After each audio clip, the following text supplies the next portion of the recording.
ನರೇಂದ್ರ ಮೋದಿಯವರು ಮಾನ್ಯ H D ಕುಮಾರಸ್ವಾಮಿಯವ್ರನ್ನ ಕೇಂದ್ರದ ಮಂತ್ರಿ ಮಾಡ್ತೀನಿ ಅಂತ ಹೇಳಿದ್ದಾರೆ ಅಂತ ನೀವು ಹೇಳ್ತಾ ಇದ್ದೀರಿ. ಇದು ಸತ್ಯನಾ? ಇದು ಬರಬೇಕು ಪತ್ರಿಕೆ ಟಿ ವಿನಲ್ಲಿ. ಯಾಕಂದರೆ ಮತ್ತೆ ಈಶ್ವರಪ್ಪನಿಗೆ ಗೊತ್ತಿಲ್ಲದೆ ಏನೋ ಹೇಳಿಬಿಟ್ರು ಅಂತ ಹೇಳಿದ್ರೆ ಅದು ನಂದಲ್ಲ ತಪ್ಪು, ನಿಮ್ಮ ತಪ್ಪಾಗುತ್ತೆ ಪತ್ರಕರ್ತರದ್ದು. ಹೌದಲ್ಲ ಹೇಳಿ ಸರ್, ನೀವೆಲ್ಲ ಸೀನಿಯರ್ಸ್ ಇದ್ದೀರಿ. ನನಗೆ ಗೊತ್ತಿಲ್ಲ ಈ ವಿಷಯ, ಇದನ್ನು ಗೊತ್ತಿಲ್ಲದಿದ್ದು ನನ್ನ ಬಾಯಲ್ಲಿ ನಾನು ಉತ್ತರ ಕೊಡೋಲ್ಲ ಯಾವತ್ತೂ ಕೂಡ. ಆದರೆ ಒಂದು ಒಳ್ಳೆ ಸುದ್ದಿ ಹೇಳ್ತಾ ಇದ್ದೀರಿ, ಅದಕ್ಕೋಸ್ಕರ ಹೇಳ್ತೀನಿ. ಕುಮಾರಸ್ವಾಮಿಯವ್ರನ್ನ ಅಕಸ್ಮಾತ್ ನರೇಂದ್ರ ಮೋದಿಯವರು ಕೇಂದ್ರದ ಮಂತ್ರಿ ಮಾಡ್ತೀನಿ ಅಂತ ಹೇಳಿದರೆ ಇದು ತುಂಬ ಸಂತೋಷ. ಕರ್ನಾಟಕ ರಾಜ್ಯಕ್ಕೂ ಇದರಿಂದ ಒಳ್ಳೆಯದಾಗುತ್ತೆ, ದೇಶಕ್ಕೂ ಒಳ್ಳೆಯದಾಗುತ್ತೆ. ಯಾಕೆಂದರೆ ಕುಮಾರಸ್ವಾಮಿಯವರು ಮಾನ್ಯ ದೇವೇಗೌಡರ ಮಗ. ಕರ್ನಾಟಕ ರಾಜ್ಯದಲ್ಲಿ ಇಬ್ಬರು ರಾಜಕಾರಣಿಗಳು ನಾನು ನೋಡಿದ್ದೀನಿ, ಮಾನ್ಯ ದೇವೇಗೌಡರು ಮತ್ತು ಮಾನ್ಯ ಯಡಿಯೂರಪ್ಪನವರು. ರೈತರ ಪರವಾಗಿ ಇಡೀ ರಾಜ್ಯದಲ್ಲಿ ಹಗಲು ರಾತ್ರಿ ಹೆಚ್ಚಿಗೆ ಪ್ರವಾಸ ಮಾಡಿರೋ ಇವರಿಬ್ಬರು. ಮತ್ತು ದೇವೇಗೌಡರ ಒಂದು ಮಾರ್ಗದರ್ಶನದಲ್ಲಿ ಕುಮಾರಸ್ವಾಮಿಯವರು ಸಾಕಷ್ಟು ಒಳ್ಳೆಯ ಆಡಳಿತವನ್ನು ರಾಜ್ಯದಲ್ಲಿ ಕೊಟ್ಟಿದ್ದಾರೆ. BJP JDS ಸಮ್ಮಿಶ್ರ ಸರ್ಕಾರದಲ್ಲೂ ಕೂಡ ಒಳ್ಳೆಯ ಹೆಸರು ಬಂದು ಮತ್ತೆ ಮತ್ತೆ ಮತ್ತೆ BJP ಗೆಲ್ಲೋದಕ್ಕೆ ಆ ಸಮ್ಮಿಶ್ರ ಸರ್ಕಾರದ ಸಾಧನೆಯೂ ಕೂಡ ಒಳ್ಳೆಯದು. ಆ ಸಾಧನೆಯಿಂದನೇ ಕುಮಾರಸ್ವಾಮಿ ಮುಖ್ಯಮಂತ್ರಿಗೆ ಆಗಿದ್ದರು, ಯಡಿಯೂರಪ್ಪನವರು ಉಪಮುಖ್ಯಮಂತ್ರಿ ಆಗಿದ್ದರು. ಇದು ನಮ್ಮ ರಾಜ್ಯಕ್ಕೆ ಹೆಚ್ಚಿನ ಲಾಭ ಆಯಿತು. ಅಲ್ಲಿಂದ BJP ಬೆಳೀತಾ ಬಂತು. ಈಗ ಕುಮಾರಸ್ವಾಮಿಯವರು ಈಗಾಗಲೇ BJP ಜೊತೆಗೆ JDS ಒಂದು NDAಗೆ ಬಂದು ಸೇರ್ಕೋತೀನಿ ಅಂತ ತೀರ್ಮಾನ ಆಗೋಗಿದೆ. ಇದನ್ನು ನಾನು ಆಗಲೇ ಸ್ವಾಗತ ಮಾಡಿದ್ದೀನಿ. ಇಡೀ ರಾಜ್ಯದ ಜನಕ್ಕೆ ಇದರಿಂದ ಸಂತೋಷ, ವಿಶೇಷವಾಗಿ ರೈತರಿಗೂ ಸಂತೋಷ ಆಗುತ್ತೆ.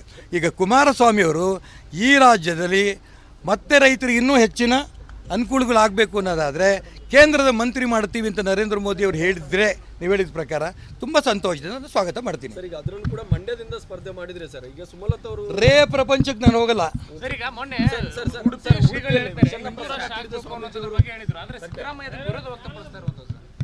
ಹಿಂದೂ ರಾಷ್ಟ್ರ ಆಗಬೇಕು ಅಂತ ಪೇಜಾವರ ಸ್ವಾಮಿಗಳು ಹೇಳ್ತಾ ಇರೋದಕ್ಕೆ ನಾನು ಅವರಿಗೆ ಸಾಷ್ಟಾಂಗ ನಮಸ್ಕಾರಗಳು ಸಲ್ಲಿಸಿ ಅಭಿನಂದನೆಗಳು ಸಲ್ಲಿಸಿ, ಅವರು ಯಾವ ಮಾರ್ಗದರ್ಶನದಲ್ಲಿ ಹಿಂದೂ ರಾಷ್ಟ್ರವನ್ನು ಭಾರತ ಮಾಡಬೇಕು ಅಂತ ಮಾರ್ಗದರ್ಶನ ಮಾಡ್ತಾರೋ ಆ ಮಾರ್ಗದರ್ಶನದಲ್ಲಿ ಕೋಟಿ ಕೋಟಿ ಯುವಕರು ಹಿಂದೂ ರಾಷ್ಟ್ರ ಆಗಬೇಕು ಅಂತ ಅಪೇಕ್ಷೆ ಪಟ್ಟಿದ್ದಾರೆ.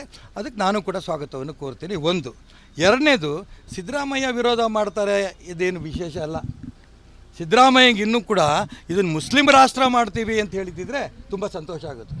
ಯಾಕೆಂತಂದರೆ ಈಗಾಗಲೇ ಜಮೀರ್ ಅಹ್ಮದ್ ಅವರು ತೆಲಂಗಾಣ ಚುನಾವಣೆಗೆ ಹೋಗಿ ನೋಡಿ, ಕರ್ನಾಟಕ ರಾಜ್ಯದಲ್ಲಿ ಎಲ್ಲ ಮುಸಲ್ಮಾನರು ಒಟ್ಟಿಗೆ ಸೇರಿಕೊಂಡು ಸ್ಪೀಕರ್ ಸ್ಥಾನಕ್ಕೆ ಒಬ್ಬ ಖಾದರ್ ಅಂತ ಮುಸ್ಲಿಮನ್ನು ನಾವು ಮೇಲೆ ಕೂರಿಸಿದ್ದೇವೆ.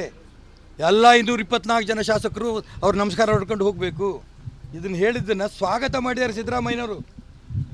ನಾನೇ ಆಗಿದ್ದರೆ ಒಂದು ನಿಮಿಷ ಅವರು ಕ್ಯಾಬಿನೆಟಲ್ಲಿ ಇಟ್ಕೊತಿರ್ತಿಲ್ಲ. ಇವರು ಮುಸಲ್ಮಾನ ರಾಷ್ಟ್ರ ಮಾಡಕ್ಕೆ ಹೊರಟಿದ್ದಾರೆ ದೇಶನ. ಹಿಂದೂ ರಾಷ್ಟ್ರ ಮಾಡಬೇಕು ಅನ್ನೋಂಥ ಮಾತನ್ನು ಪೇಜಾವರ ಸ್ವಾಮಿಗಳು ಹೇಳಿದ್ದು. ಇಡೀ ದೇಶದ ರಾಷ್ಟ್ರ ಭಕ್ತರು ಎಲ್ಲ ಹಿಂದುತ್ವವಾದಿಗಳು ಇದನ್ನು ಸ್ವಾಗತ ಮಾಡ್ತೇವೆ. ಬಂದೆ ಒಂದು ನಿಮಿಷ. BJPನಲ್ಲಿ ಇದ್ದುಕೊಂಡು BJPಯಲ್ಲಿ ಅವರು ಕಾಂಗ್ರೆಸ್ ಬಿಟ್ಟು BJP ಬಂದರು. ಸೋಮಶೇಖರ್ ಅವರು ಮತ್ತು ಹೆಬ್ಬಾರ್ ಅವರು, ಅವರಿಗೇನು ಕೂಡ ನಾವು ಕಡಿಮೆ ಮಾಡಲಿಲ್ಲ. ಅವ್ರನ್ನ ಚುನಾವಣೆಯಲ್ಲಿ ನಿಲ್ಲಿಸಿ ಚುನಾವಣೆಯಲ್ಲಿ ಗೆಲ್ಲಿಸಿ ಮಂತ್ರಿನೂ ಮಾಡಾಯಿತು. ಚುನಾವಣೆಯಲ್ಲಿ ಮತ್ತೆ 2ನೇ ಸರಿ ಗೆದ್ದರು, ಸಂತೋಷ. ಈಗ ಅವ್ರು ಯಾಕೋ ಇದ್ದಕ್ಕಿದ್ದಂಗೆ ಕುಮಾರಸ್ವಾಮಿ ಸಿದ್ದರಾಮಯ್ಯನವರು ಮತ್ತು DK ಶಿವಕುಮಾರ್ ಬಗ್ಗೆ ಒಲವಾಗಿದೆ, ಕಾಂಗ್ರೆಸ್ ಬಗ್ಗೆ ಒಲವಾಗಿದೆ. ನಾನು ನೇರವಾಗಿ ಒಂದು ಉತ್ತರ ಕೊಡ್ತೀನಿ. ಅವರು ತಾಳಿ ಒಬ್ಬರ ಹತ್ರ ಕಟ್ಟಿಸ್ಕೊಂಡು ಇನ್ನೊಬ್ಬರ ಹತ್ರ ಸಂಸಾರ ಮಾಡಬಾರ್ದು. ಹೌದಲ್ಲ? ಇದು ನಮ್ಮ ಹಿಂದೂ ಸಂಸ್ಕೃತಿ ವ್ಯವಸ್ಥೆ. ಹೌದಲ್ಲ? ಈಗ ಅವರು ಇಲ್ಲಿ BJP ಜೊತೆಗಿದ್ದು BJP ಟಿಕೆಟ್ ತೊಗೊಂಡು MLA ಆಗಿ ಮಂತ್ರಿ ಆಗಿ ಮತ್ತೆ BJP ಟಿಕೆಟ್ ತೊಗೊಂಡು MLA ಆಗಿ ನಾನು ಇಡೀ ಪಕ್ಷ ನಮ್ಮ ನಾಯಕರು ಅಶೋಕ್ ಅವರು ಸಭಾತ್ಯಾಗ ಮಾಡ್ಬೇಕಾದ್ರೆ ಕಾಂಗ್ರೆಸ್ಸಿನ ವೈಫಲ್ಯ ವಿರುದ್ಧ ಇವರು ಅಲ್ಲೇ ಕೂತ್ಕೊಂಡ್ರೆ ಇವ್ರು BJP ಶಾಸಕರು ಅಂತ ಕರಿಬೇಕು. ಇವ್ರನ್ನ ಇಲ್ಲಿ BJPಲಿರೋದಕ್ಕೆ ಆಸಕ್ತಿ ಇದ್ದರೆ ನಾನು ಅದಕ್ಕೋಸ್ಕರ ಹೇಳಿದೆ. ನಾನು ವೈಯಕ್ತಿಕವಾಗಿ ತುಂಬ ನೊಂದಿದ್ದೀನಿ ಇದನ್ನು ಅವ್ರು ಮಾಡ್ತಿರೋಂಥ ನಡವಳಿಕೆಯಿಂದ. ಅವ್ರಿಗೆ ಆಸಕ್ತಿ ಇಲ್ವಾ? ಕಾಂಗ್ರೆಸ್ಗೆ ಹೋಗಲಿ, ತಗೊಳ್ಳಿ ಅಂದೆ. ಮಾಡ್ತೀವಿ ಸರ್. ನಾವು ಯಾವ ನಮಗೆ ಬುದ್ಧಿ ಹೇಳೋಕ್ಕೆ ಯಾವ ಸೋಮಶೇಖರು ಬೇಡ, ಯಾವ ಹೆಬ್ಬಾರು ಬೇಡ. ನೀವು BJPಯ ಶಿಸ್ತಿನ ಪ್ರಕಾರ ಇರಬೇಕಾ?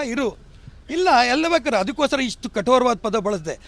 ಒಂದು ಕಡೆ ತಾಳಿ ಕಟ್ಸ್ಕೊಂಡು ಇನ್ನೊಂದು ಕಡೆ ಸಂಸಾರ ಮಾಡೋದು ಭಾರತೀಯ ಸಂಸ್ಕೃತಿಯ ಪದ್ಧತಿ ಅಲ್ಲ. ದಯವಿಟ್ಟು ನೀವು BJPಲಿ ಇರ್ರಿ, ಇಲ್ಲ ನಿಮ್ಮ ಇಷ್ಟ ಬಂದ ಕಡೆ ಹೋಗಿ. ಜ್ಞಾನವಾಪಿ ಒಂದು ಹೇಳ್ತಿದ್ದೀರಾ. ಇದು ಅಯೋಧ್ಯೆ ರಾಮ ಮಂದಿರವನ್ನು ಕಟ್ಟಬೇಕು ಅಂತ ಶುರುವಾದಾಗ ಏನು ಹೇಳ್ತಾ ಇದ್ವಿ ನಾವು? ಲಾಠಿ ಗೋಲಿ ಕಾಯಂಗೆ ಮಂದಿರ್ ವಹಿ ಬನಾಯಂಗೆ. ಕಾಲೇಜಲ್ಲಿ ಓದ್ತಾ ಇರೋಂಥ ಹುಡುಗರು ಅವಾಗಿಂದನೂ ಈಗ ಸ್ಲೋಗನ್ ಹೇಳ್ಕೊತ ಬಂದ್ವಿ ನಾವು. ಜಹಾ ಹುಯೇ ಬಲಿದಾನ್ ಮುಖರ್ಜಿ ಓ ಕಾಶ್ಮೀರ್ ಅಮಾರ ಹೈ. ಇದು ಇವತ್ತಿಂದಲ್ಲ ಹೇಳ್ತಿರೋದು. ಅದೆರಡೂ ಕೂಡ ಕನಸು ಇವತ್ತು ಈಡೇರಿದೆ. ಅಯೋಧ್ಯೆಯಲ್ಲಿ ರಾಮ ಮಂದಿರ 22ನೇ ತಾರೀಕು ಇಡೀ ವಿಶ್ವ ಸಂತೋಷ ಪಡಬೇಕು ಅಂಥ ಒಂದು ಅಯೋಧ್ಯೆ ರಾಮ ಮಂದಿರ ಆಗ್ತಾಯಿದೆ. ಆರ್ಟಿಕಲ್ 370 ಕಿತ್ತು ಬಿಸಾಕಾಯಿತು.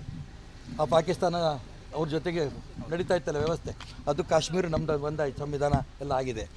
ಈಗ ನಾನು ಅಯೋಧ್ಯೆಯ ರಾಮ ಮಂದಿರದ ಸಂದರ್ಭದಲ್ಲೇ ಕಾಶಿಯ ವಿಶ್ವನಾಥನ ಸರ್ವೆಗೆ ಬಂದಿತ್ತು ರಿಪೋರ್ಟ್. ನಾನು ಅವತ್ತೇ ಹೇಳಿದ್ದೆ ರಿಪೋರ್ಟನ್ನು ಕೊಡಬೇಕು, ಸರ್ವೆ ಮಾಡಬೇಕು ಅಂತ ಬಂದಿದ್ದರಿಂದ ಹೇಳಿದ್ದೆ. ಕಾಶಿ ವಿಶ್ವನಾಥನ ದೇವಸ್ಥಾನ, ಮಥುರೆ ಶ್ರೀಕೃಷ್ಣನ ದೇವಸ್ಥಾನ ಇವೆಲ್ಲವೂ ಕೂಡ ಅಲ್ಲಿ ಒಡೆದು ಮಸೀದಿಗಳನ್ನು ಕಟ್ಟಿದ್ದಾರೆ. ನಾವು ಖಂಡಿತ ಹೊಸ ಮಸೀದಿಗಳನ್ನು ಒಡೆಯಲ್ಲ. ಸ್ವಾತಂತ್ರ್ಯ ಬಂದ ನಂತರ ಯಾವುದ್ಯಾವುದು ಹೊಸ ಮಸೀದಿ ಮುಸಲ್ಮಾನರು ಕಟ್ಕೊಂಡು ನಮಾಜ್ ಮಾಡ್ತಾರೆ ಅದಕ್ಕೆ ಗೌರವ ಕೊಡ್ತೇವೆ. ಯಾವುದು ಹಿಂದೂ ದೇವಾಲಯಗಳು ಇತ್ತು, ಕೃಷ್ಣ ಹುಟ್ಟಿದ ಜಾಗ ಯಾವುದು ಅಂತ ಕೇಳಿದ್ರೆ ವಯಸ್ಸು ಬಂದಿರೋಂಥ ಚಿಕ್ಕ ಮಗು ಹೇಳುತ್ತೆ ಮಥುರಾ ಅಂತ. ಕಾಶಿ ವಿಶ್ವನಾಥನ ದೇವಸ್ಥಾನ ಯಾವುದು ಅಂದರೆ ಹಿಂದೂಗಳದು ಅಂತ ಅಂತಾರೆ. ರಾಮ ಹುಟ್ಟಿದ ಜಾಗ ಯಾವುದು ಅಂದರೆ ಅಯೋಧ್ಯೆದು ಅಂತಾರೆ. ಈ ಕಾಂಗ್ರೆಸ್ನವ್ರಿಗೆ ಇದು ಅರ್ಥ ಆಗಲ್ಲ. ಸಿದ್ದರಾಮಯ್ಯನವ್ರಿಗೆ ರಾಮ ಅಯೋಧ್ಯೆಯಲ್ಲಿ ಹುಟ್ಟಿದ್ದಕ್ಕೆ ಸಾಕ್ಷಿ ಏನು? ಸಾಕ್ಷಿ ಬೇಕಂತೀವಿ ರೀ. ಕೃಷ್ಣ ಮಥುರಾದಲ್ಲಿ ಹುಟ್ಟಿದ ಸಾಕ್ಷಿ ಏನು? ಸಾಕ್ಷಿ ಬೇಕಾ? ಅದಕ್ಕೋಸ್ಕರ ನಾನು ಹೇಳ್ತಿದ್ದೀನಿ, ಬರೀ ಇವತ್ತು ಕಾಶಿ ಬಗ್ಗೆ ಕೋರ್ಟು ತೀರ್ಮಾನವಾಗಿದ್ದನ್ನು ನಾನು ಸ್ವಾಗತ ಮಾಡ್ತೇನೆ. ಹಿಂದೂಗಳ ಪರವಾಗಿ ಬಂದಿರೋದು ಇದಾಗಿದೆ. ಈಗಾಗಲೇ ಮಥುರಾ ಬಗ್ಗೆನೂ ಸರ್ವೆ ಮಾಡೋದಕ್ಕೆ ಆದೇಶ ಆಗಿದೆ.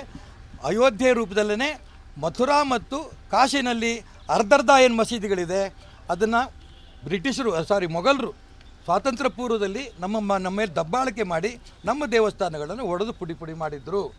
ಆ ಮಸೀದಿಗಳು ಹೋಗ್ತವೆ. ಪೂರ್ಣ ದೇವಸ್ಥಾನ ಕಾಶಿ ವಿಶ್ವನಾಥನ ದೇವಸ್ಥಾನ ಪೂರ್ಣ ಆಗುತ್ತೆ, ಮಥುರಾ ಶ್ರೀಕೃಷ್ಣ ದೇವಸ್ಥಾನ ಪೂರ್ಣ ಆಗುತ್ತೆ. ಇದು ನ್ಯಾಯಬದ್ಧವಾಗಿಯೇ, ಕಾನೂನುಬದ್ಧವಾಗಿಯೇ, ಸಂವಿಧಾನಬದ್ಧವಾಗಿ ಅಂಬೇಡ್ಕರ್ ರಚನೆ ಮಾಡಿದ ಸಂವಿಧಾನಬದ್ಧವಾಗಿಯೇ ಕಾಶಿ ದೇವಸ್ಥಾನ ಮತ್ತು ಮಥುರಾ ಕೃಷ್ಣನ ದೇವಸ್ಥಾನ ಆಗುತ್ತೆ. ಸಮಾಧಾನ ಆಯಿತಾ?